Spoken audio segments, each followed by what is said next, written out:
Kjo është Kraba, vetëm 25 km larg Tiranës, ku jetojnë 900 familje dhe 1/4 e tyre marrin ndihmë ekonomike. Vetëm një ditë më parë, Shërbimi Social denoncoi abuzimet në këtë listë që shkojnë pothuajse në 90% të rasteve.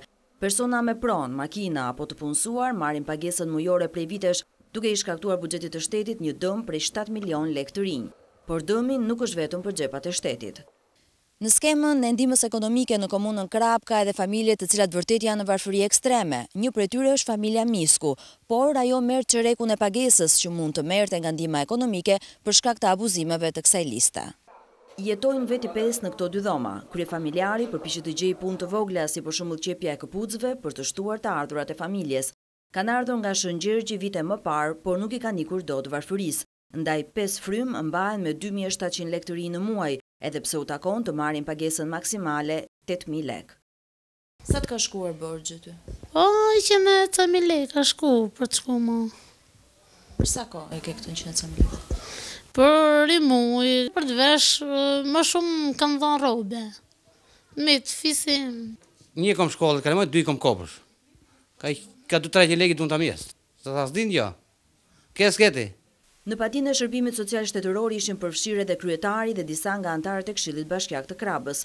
Kryetari i kësaj komune pohon se përfshirja e tyre në skem është bërë duke i konsideruar të varfër edhe pse marrin një pagesë nga komuna. Nuk jam dakord me kontrollat, ka qenë të punësuar. Normalisht Këshilli merr një shpërblim. Shpërblimi ka të bëjë me një kohë të përcaktuar që është edhe për të qenë pagës së kryetarit për të gjithë rastet. Që shkon diku ke me gjithë si neto, domethënë diku ke 26.000 lekë i vjetër.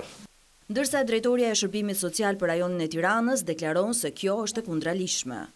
Janë përfitues të ndihmës ekonomike që në 2003 dhe janë anëtar të Këshillit të Komunës që në 2011 dhe vazhdojnë në 2013 të jenë pjesë e ndihmës ekonomike.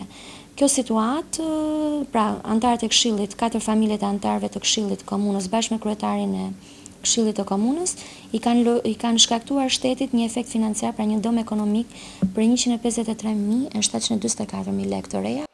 Kontrolli në skemën e ndihmës ekonomike vijon dhe brenda pak ditësh në prokurori pritet të dorëzohen të tjera kallëzime penale, kësaj here jo vetëm për komuna, por për bashki të mëdha.